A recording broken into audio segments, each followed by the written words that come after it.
আসসালামু আলাইকুম। Welcome back টিপ network 24। সুপ্রিয় দর্শক, আজকে যে বিষয়টা নিয়ে আপনাদের সাথে আসছি, নতুন একটা ইউটিউব চ্যানেল খুলে আপনি ইউটিউবিং করতে চাচ্ছেন, তো কিভাবে আপনি ইউটিউবে সফলতা খুব দ্রুত অর্জন করতে পারবেন সেই বিষয়ে আজকের টপিক। অবশ্যই আপনারা থাম্বনেলে যে লেখাটা দেখতে পাচ্ছেন তার উপরে বিষয়ে ভিত্তি করে আজকের এই টপিক। তো সুপ্রিয় দর্শক, আপনারা প্রতিনিয়ত চাচ্ছেন ইউটিউবে কাজ করবেন, তো আপনারা ইউটিউবে কাজ করার জন্য আপনারা ইউটিউব চ্যানেল খুলেছেন, ইউটিউব চ্যানেল খুলে আপনারা ইউটিউবে কাজ করা শুরু করছেন, কোনোভাবে ইউটিউবে সফলতা অর্জন করতে পারছেন না। তো আজকের বিষয় যদি আপনি প্রথম থেকে শেষ পর্যন্ত শুনেন, তাহলে অবশ্যই আপনি খুব দ্রুত সফলতা অর্জন করতে পারবেন। তো কিভাবে আপনারা ইউটিউবে সফলতা অর্জন করবেন তার বিষয়ে আজকের টপিক। অবশ্যই আপনারা মনোযোগ সহকারে দেখবেন। তো প্রথমত আপনারা ইউটিউবে একটা ইউটিউব চ্যানেল খুলেছেন, ইউটিউব চ্যানেল খুলে আপনারা ইউটিউবিং শুরু করেছেন। তো আপনাদের যে চ্যানেলটা খুলেছেন ওই চ্যানেলটা কোন ক্যাটাগরির চ্যানেল খুলেছেন এই কথাটা আপনার অবশ্যই মাথায় রাখতে হবে। আর মাথায় রেখে আপনাকে কাজ করতে হবে। সব থেকে গুরুত্বপূর্ণ বিষয় হচ্ছে আপনার চ্যানেল ক্যাটাগরি। তো আপনি যদি সায়েন্স এন্ড টেকনোলজি নিয়ে কাজ করেন বা কোনো ব্লগিং চ্যানেল নিয়ে কাজ করেন, তাহলে অবশ্যই আপনাকে সমস্ত কিছু বিষয় জেনে শুনে তারপর ইউটিউবে কাজ করতে হবে। তো আপনি যদি সায়েন্স এন্ড টেকনোলজি নিয়ে কাজ করেন, তাহলে অবশ্যই আপনার ক্যাটাগরি সায়েন্স এন্ড টেকনোলজি রাখতে হবে। তো সায়েন্স এন্ড টেকনোলজির যে সমস্ত কাজ অবশ্যই আপনাকে ইউটিউবে সেই কাজগুলাই করতে হবে। আপনি যদি উল্টাপাল্টা কাজ করেন তাহলে কখনোই আপনি ইউটিউবে সফলতা অর্জন করতে পারবেন না।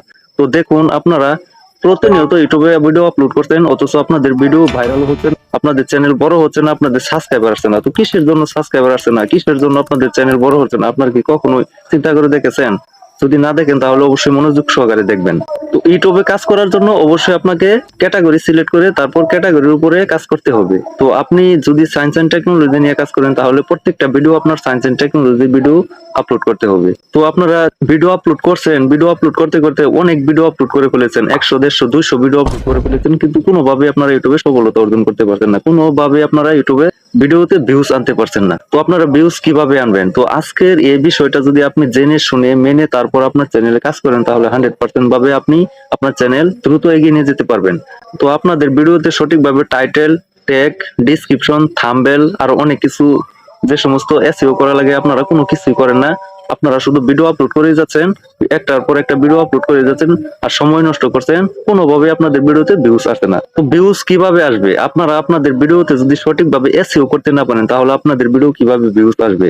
দেখুন, আপনারা ভিডিও আপলোড করার পর আপনাদের ভিডিওটা যখন ইউটিউবে আপলোড করেন, করার পর আপনার ভিডিওটা যখন ইউটিউব অ্যালগরিদমের কাছে পৌঁছায়, তখন ইউটিউব অ্যালগরিদম আপনার ভিডিওর আগামাতা কিচ্ছু বোঝে না। আপনার ভিডিওটার আগামাতা যদি ইউটিউব অ্যালগরিদম না বোঝে, তাহলে কার কাছে আপনার ভিডিওটা পাঠাবে, কোন অডিয়েন্সের কাছে আপনার ভিডিওটা পাঠাবে? তার জন্য অবশ্যই আপনাকে একটা ভিডিও আপলোড করার পরে 100% ভাবে এসইও করতে হবে। আপনার ভিডিওর রিলেটেড উপর টাইটেল সঠিকভাবে লিখতে হবে, থাম্বনেল সঠিকভাবে বানাতে হবে, ডিসক্রিপশন সঠিকভাবে বানাতে হবে, ট্যাগ সঠিকভাবে লিখতে হবে, সমস্ত কিছু এসইও করে আপনার ভিডিও আপলোড করতে হবে। আর যদি এভাবে ভিডিও আপলোড করেন, তাহলে অবশ্যই আপনার ভিডিও ইউটিউব অ্যালগরিদমের কাছে পৌঁছাবে। আর অ্যালগরিদমের কাছে যদি আপনার ভিডিওটা সঠিকভাবে পৌঁছায়, তাহলে অবশ্যই আপনার ভিডিওতে ইমপ্রেশন আসবে, অবশ্যই আপনার প্রত্যেকটা ভিডিওতে ভিউজ আসবে। আর এভাবে এসইও করে যদি আপনি ভিডিও আপলোড করেন, তাহলে অবশ্যই আপনার ভিডিও ভাইরাল হবে। সুপ্রিয় দর্শক, আপনি সবসময় একটা কথা মাথায় রাখবেন, আপনি ইউটিউবিং করতে আসছেন, অবশ্যই আপনার ইউটিউবের পিছনে সময় ব্যয় করতে হবে, অবশ্যই আপনার ইউটিউবের বিষয়ে সমস্ত কিছু জানা লাগবে, ইউটিউবের সমস্ত গাইডলাইন্স আপনাকে জানা লাগবে।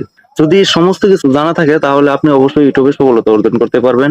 তো আপনারা ইউটিউবে যত বেশি সময় ব্যয় করবেন, তত বেশি আপনারা ইউটিউবে সফলতা অর্জন করতে পারবেন। আপনি ইউটিউবে আসছেন, আপনি কিসের জন্য ইউটিউবে আসছেন? আপনার চ্যানেলটা খুলেছেন, আপনি চ্যানেলটা কিসের জন্য খুলেছেন? অবশ্যই আপনাকে এই মাথায় রাখতে হবে, আপনার চ্যানেলটা যে আপনার কোনো সাবস্ক্রাইবার সাবস্ক্রাইব করবো, কিসের জন্য আপনার চ্যানেলটা সাবস্ক্রাইব করবে, এই বিষয়টা আপনি মাথায় রাখবেন।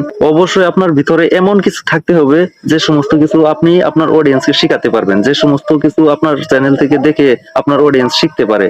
অবশ্যই আপনি এমন কিছু ক্যাটাগরি সিলেক্ট করে আপনি ভিডিও আপলোড করবেন, সেই বিষয়ের উপর আপনার পিএইচডি রাখতে হবে, সেই বিষয়ের উপর আপনার পিএইচডি করতে হবে। আপনার চ্যানেলটা যদি কোনো অডিয়েন্স সাবস্ক্রাইব করে, যদি আপনার কাছ থেকে কিছু না শিখতে পারে, তাহলে কিসের জন্য আপনার চ্যানেল সাবস্ক্রাইব করবে? তার জন্য অবশ্যই আপনার ইউটিউবে পারফরমেন্স দেখাতে হবে, অবশ্যই আপনাকে ইউটিউবে সাজেশন দিতে হবে, অবশ্যই আপনার অডিয়েন্সকে আপনার শিখাতে হবে। তার জন্য অবশ্যই আপনি পারদর্শীভাবে ইউটিউবে ইউটিউবিং করতে আসবেন। অযথা কোনো ইউটিউবে এসে আপনি উল্টাপাল্টা ভিডিও তৈরি করে যদি ইউটিউবে আপলোড করেন, তাহলে আপনার কোনোভাবেই সফলতা অর্জন করতে পারবেন না, কোনোদিন আপনি সফলতার মুখ দেখতে পারবেন না। তার জন্য 100% ভাবে আপনাকে সবকিছু জেনে সবকিছু মেনে তারপর ইউটিউবে কাজ করতে আসতে হবে। সুপ্রিয় দর্শক, আপনি যদি আমাদের এই চ্যানেলে নতুন হয়ে থাকেন, তাহলে অবশ্যই আমাদের চ্যানেলটা সাবস্ক্রাইব করে পাশে থাকবেন, আর পাশে থাকা বেল আইকনটা অবশ্যই বাজিয়ে দিবেন। বিশেষ করে যারা নতুন ইউটিউবার করার চেষ্টা করছেন, আপনারা অবশ্যই আমাদের চ্যানেলটাকে সাবস্ক্রাইব করে আমাদের প্রত্যেকটা ভিডিও আপনি ভালোভাবে দেখবেন, দেখে তারপর আপনি ইউটিউবিং শুরু করেন। 100% ভাবে আপনি ইউটিউবে সফলতা অর্জন করতে পারবেন। তো এরকম প্রতিনিয়ত আমাদের চ্যানেল থেকে ভিডিও আপলোড করা হচ্ছে, অবশ্যই আমাদের সাথে থাকবেন। তো আশা করি অন্তত আপনারা এই ভিডিওটা থেকে কিছু হলেও শিখতে পারছেন। ইউটিউবে এসে আপনাকে কিভাবে ইউটিউবিং করতে হবে, কিভাবে ইউটিউবে কাজ করতে হবে, আপনার অডিয়েন্সকে কি শেখাতে হবে, সমস্ত কিছু এই ভিডিও থেকে একদম ক্লিয়ার করে দিলাম। তো সবাই ভালো থাকবেন, সুস্থ থাকবেন। নেক্সট আরেকটা ভিডিওর সাথে আপনাদের সাথে দেখা হচ্ছে। সবাই ভালো থাকুন, সুস্থ থাকুন। আসসালামু আলাইকুম।